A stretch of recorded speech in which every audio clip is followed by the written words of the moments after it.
Sir इसी से related एक क्वेश्चन था। जैसे मेरे एक दो फ्रेंड्स हैं वो भी कर रहे हैं, तो उनसे वो कह रहे थे कि जैसे यूएस मार्केट से जैसा जैसा हाल चल रहा है वो इम्पैक्ट धीरे धीरे अब यहाँ इंडियन मार्केट पे आएगा ही आएगा। जी तो जो जितना मेरा जो दोस्त ने कैश अपना लगा के बैठा था ना, कैश में जो डिलीवरी बेस पे जो शेयर ले रखे थे उसने वो सेल ऑफ करके बैठ गया। कह रहा है कि अब मैं तो अपना कैश लेके बैठ रहा हूँ, मार्केट करेक्ट होगा फिर मैं वहां पे बाइंग करूंगा। तो हम्म एक बार तो मेरे को भी बड़ा परेशानी हो गई थी, कल पूरा मैं सोचता रहा। फिर मुझे लगा कि जब आज सर के साथ होऊंगा तो सर से ये क्वेश्चन जरूर पूछूंगा। वो क्वेश्चन चलो आ ही गया है, तो इसीलिए मैंने बिल्कुल। अब ये इसी में मैं आपसे पूछना चाह रहा था कि हमें ऐसा नहीं करना चाहिए। अपना जो हमारी इन्वेस्टमेंट बनी हुई है उसके साथ हमें रहना जो चाहिए। स्ट्रेटेजीज हैं हमें बस वो फॉलो करना चाहिए। अगर उनका सेलिंग पॉइंट आ गया है तो सेल करो, वरना नहीं। सिंपल। ओके। मैं ये ओके। न्यूज, मैं तो कैश में बैठ गया हूँ। मेरा भी एक दोस्त बहुत डायलॉग मारता था, भाई मैं तो रिस्क टेकर हूँ, ऑप्शन बाइंग करता हूँ, मैं तो ये वो 10 लाख 20 लाख का लॉस कर चुका है वो, और अभी भी नहीं मानता। नहीं भाई मैं तो रिस्क टेकर हूँ। मैंने हर्षद मेहता का डायलॉग तो सुन लिया, रिस्क है तो इश्क है, लेकिन रिस्क को डिफाइन करना नहीं आया कि रिस्क होता क्या है। तो लोगों को बस बोलना आता है कि मैं तो ये कर रहा हूँ, मैं तो वो कर रहा हूँ, किसी को भी फॉलो करने की आपको जरूरत नहीं है। जो आपको सही लगता है कि हाँ ये चीज सही है, सिर्फ उसी को फॉलो करो। जो मेरी सर चीज है वो रिस्क तो हम सभी लेते हैं, बट एक डेफिनाइट प्रॉपर पढ़ के रिस्क ले रहे। रिस्क तो है ही, ये हम कह ही नहीं सकते कि we are in share and it's not risk. पर एक बिल्कुल पढ़ के, हम कोई जुआ नहीं खेल रहे हैं, हम एक शेयर की स्टडी करते हैं। और हम लोगों ने उस पोर्टफोलियो में किया हुआ है ललित जी जिसमें हमारा एक अच्छी कंपनी है। ऐसा नहीं होगा कि जीरो हो जाएगा, चाहे वो यूके यूएस कहीं का भी होगा। एकदम से जीरो हो गया, दुनिया खत्म हो गई, तो फिर हमें वो पैसों की जरूरत भी नहीं पड़ेगी। बट नहीं वो मेरा फ्रेंड ये कह रहा था जैसे यूएस मार्केट में रिसेशन है, तो वो कह रहा था कि अभी ना सॉफ्टवेयर और इनसे रिलेटेड जैसे विप्रो में मैं सिप में बाइंग कर रहा हूँ। मतलब हर महीने जैसे सैलरी आती है तो एक फिक्स डेट जी मैंने बना रखी जी, आता है, मैं उस पर बाई कर लेता हूँ। तो वो मेरे को कह रहा है कि अभी ये फर्दर और डाउन जाएगा, तो मैंने कि कोई नहीं, अगले महीने फिर मैं बाई करने वाला हूँ, वो मेरा एवरेजिंग हो वही जाएगा। विप्रो, तनला, ये सब आप देखो कैसे बढ़ा था और अभी वापस वहीं वहीं आ गया है। तो हाँ। Need not to worry about this. हम भी जो कर रहे हैं वो बहुत प्रॉपरली। और आपने लास्ट 6-8 महीने में देखा होगा कि यूके यूएस के मार्केट से एक वर्चुअल फर्क पड़ता है, लॉन्ग टर्म फर्क नहीं पड़ रहा इस बार इंडिया को। एम आई राइट अच्छा सर? सर, यहाँ के मेरे को शेयर ना मेरे मार्केट में हाँ मैंने नहीं देखा, वहां के उससे बहुत ज्यादा फर्क पड़ता है। आता है करेक्शन, वापस सही हो जा रहा है। सर, जैसे हमारे यहाँ इंडियन इकोनॉमी में हम जब भी न्यू करेंसी प्रिंट करते हैं हम उतना ही गोल्ड रिजर्व में रहते हैं, हम्म ऐसा है? तो यूएस में भी ऐसा है क्या? वो नहीं। मेरा दोस्त कह रहा था कि यूएस वाले ना वो बस प्रिंट करते हैं लेकिन वो रिजर्व में नहीं रखते हैं। हाँ $100 के अगेंस्ट में $1 का वो रखते हैं। यार, मेरे अकॉर्डिंग वो भी नहीं है। यूएस की करेंसी जो है वो डॉलर स्टैंडर्ड से काफी पहले ही 1980 या 1970 में कभी गोल्ड स्टैंडर्ड से वो ऊपर उठ चुकी है। देवर लाइक हमें गोल्ड की जरूरत नहीं है, हम तो प्रिंट करेंगे। अच्छा सर, अगर वो प्रिंट करेंगे, वो कुछ भी प्रिंट करेंगे और वो कल को वो वहां से अगर सब कुछ वो डुबोने चलेंगे तो ओवरऑल सारी इकोनॉमी को ही क्लास लगा देंगे वो तो। यार ऐसा नहीं होता कि सारी इकोनॉमी पूरी यूएस पे इतना थोड़ी डिपेंडेंट है। रिसेशन आया था यूएस में 2008 में, पूरा वर्ल्ड तबाह हो गया क्या था क्या? इंडिया में प्रॉपर्टी के दाम कम हो गए थे क्या तब? नहीं ना। सर प्रॉपर्टी की नहीं, अब लेकिन से मार्केट तो बहुत अच्छा खासा क्रैश हो गया था। मार्केट तो इन्वेस्टर के पैसा पुल ऑफ करने पे और पैसा इन्वेस्ट करने पे चलता है, लेकिन फंडामेंटली देखना चाहिए हमें चीजें। शॉर्ट सर टर्म में क्रैश बिल्कुल फर्क होके पड़ सकता बढ़ा है। कितना था वो देखो ना। जिसने पेशेंसली जो बैठा था 2008, अभी 2008 1920, आप तो रिसेंट में देख लो, कोविड के टाइम में तो पूरे वर्ल्ड का सिनेरियो था। बिल्कुल। अगर आप उस मार्केट को देखोगे, सबका पैसा ऐसा लगता था कि माइनस में 10-10 लाख रुपए माइनस दिखा रहा था किसी का, चाहे वो म्यूचुअल फंड हो चाहे कुछ हो। अच्छा बट सर, मेरा एक रेस्ट, कंसर्न सिर्फ एक और वरी का ये है कि जैसे यूएस मार्केट में ये सब चल रहा है अभी, और जो मोस्टली जो म्यूचुअल फंड्स वगैरह जो हाउसेज हैं, जो बड़े मेजर हाउसेज हैं, जहां वहां पर फेड रेट बढ़ाया जा रहा है, तो कल को जब यहाँ से मार्केट से हमारे मार्केट से पैसा निकलने लगेगा, क्योंकि वहाँ फेड रेट बढ़ा रहे हैं, वो फिर कह रहे हैं कि 23-24 में भी वो बढ़ाएंगे ही, तो वो उसका कितना इम्पैक्ट? क्योंकि वही एक इम्पैक्ट आ सकता है जो मुझे लग रहा है कि अगर म्यूचुअल फंड्स हाउस जो अगर बेच के अपना पैसा अगर सेफ उसमें लगाने लगेंगे तो वहां एक बस एक कंसर्न है। यार उन्हें भी ग्रोइंग इकोनॉमी में पैसा लगाना है। उन्हें भी पता है कि यूएस स्टैग्नेट हो चुका है, यूएस और ज्यादा ग्रो नहीं कर सकता, even they want to explore other options. And हमारी कंट्री में उनका जितने भी एसेट अंडर मैनेजमेंट होते हैं ना, उसका 2-4% ही लगा होता है, जो हमारे लिए बहुत बड़ा अमाउंट है, लेकिन उनके लिए वो अमाउंट कुछ भी नहीं है। तो वो पहला पैसा एग्जैक्ट अचानक से पुल ऑफ नहीं करते, और करते भी है तो शॉर्ट टर्म में हल्का सा इम्पैक्ट आ सकता है, लेकिन लॉन्ग रन में बिल्कुल भी इम्पैक्ट नहीं आना। क्या सर आने वाला टाइम अब ऐसा हो गया कि इंडियन स्टॉक मार्केट अब यूएस को चलाएगी?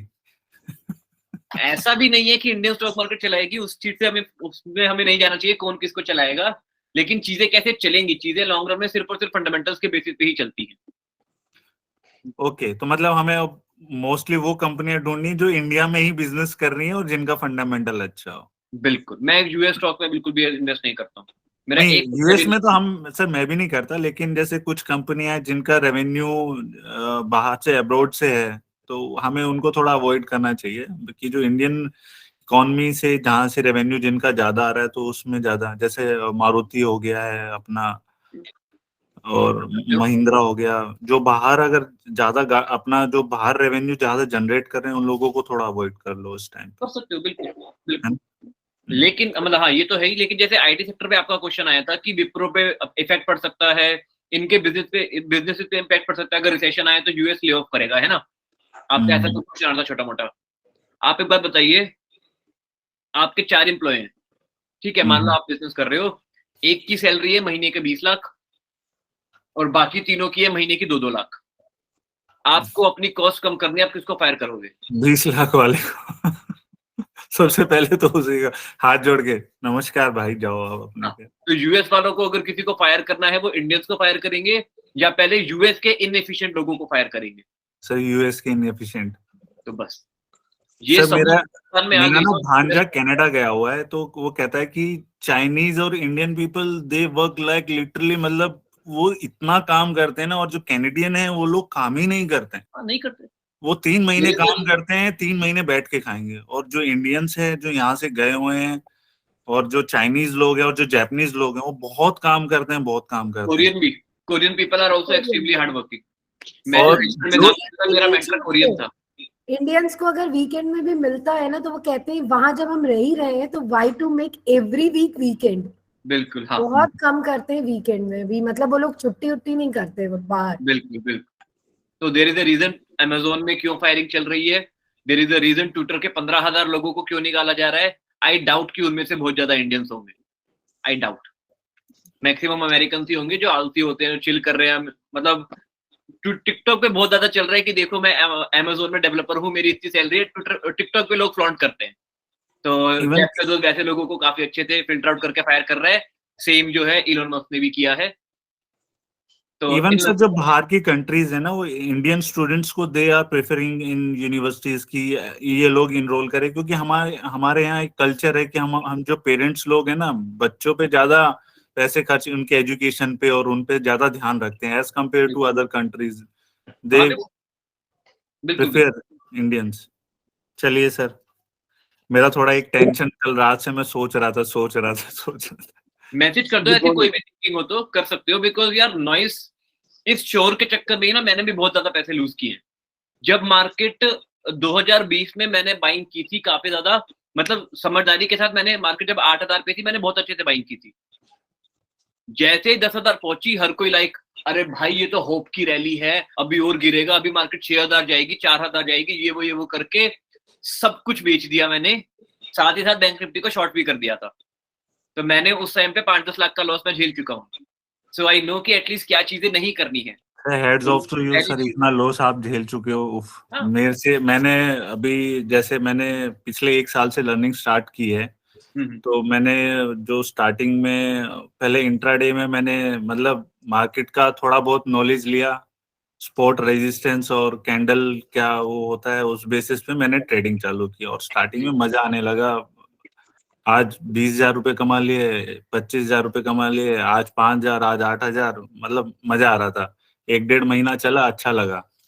फिर एक दिन ऐसा आया कि मैं चार्ट पे बैठा हूँ, मेरे को पता है कि मेरे को सेल साइड का ट्रेड लेना है। चार्ट पे दिख गया है कि ऊपर से फेक ब्रेकआउट हुआ है, ग्रीन के साथ एक रेड कैंडल बनी। बट लेकिन मैंने जब ग्रीन कैंडल बनी, मैंने बाइंग साइड में मैंने ट्रेड ले लिया। और उसके बाद मुझे नेक्स्ट कैंडल पता चल गया कि ये, और मेरे को अपना पोजीशन रिवर्स करनी थी, वो मैंने नहीं किया। मैंने सोचा जब नीचे आएगी, जब एक और ग्रीन कैंडल बनेगी, एवरेजिंग कर लूंगा और उस लॉस को मैं कॉस्ट पे ही निकलूंगा। और उसको मैं एवरेजिंग करते करते करते मैंने उस दिन 1 लाख रुपए घुसा दिया। उफ, उस दिन के बाद से ना मेरे स्क्रीन के सामने मैं जाने की, ऑल्दो मैंने 25,000 भी प्रॉफिट कमाया, 30,000 भी मैंने प्रॉफिट कमाया, बट लेकिन मैं स्क्रीन के सामने जा ही नहीं सका सर। और उसके बाद से तो मैंने इंट्राडे कान पकड़ लिए। उफ, बिल्कुल सही है। अगर मैं ये सोचा था कि अगर वो उस दिन वो सिर्फ शेयर 8 रुपए चला, अगर वो शेयर ने उस दिन 20-25 रुपए का मूव दिया होता तो मैं तो धुआं ही निकल गया होता। सर आपका हेड ऑफ कि आप 8-10 लाख करने के बाद भी आप चिल कर रहे हो, बिल्कुल रिलैक्स मोड में हो। पता है ना यार, पैसे तो छोटी चीज है, पैसे तो कमा लेंगे, नॉलेज ज्यादा जरूरी है। हाँ सर, सर नॉलेज जरूरी है। फिर सर धीरे धीरे फिर ये फाइनेंशियल्स देखना चालू किया, ये सारी चीजें चालू की, तो over a period of time मुझे भी ये फील होने लगा कि आप क्विक पैसा बना सकते हो इंट्राडे में, और उतना जल्दी से पैसा जा भी सकता है, लेकिन पोजिशनल ज्यादा अच्छा है। बिल्कुल आप बैठ भी सकते हो अपने आप को, मतलब आपके पास सपोर्ट है कि आपने फाइनेंशियल्स देखे हैं, कंपनी अच्छा कर रही है, लेटर और सोनर ये प्राइस ऊपर आएगा ही आएगा, जो बिल्कुल कि आपको वो रिवॉर्ड देता है। इंट्राडे में तो गेम खत्म ही है। बिल्कुल।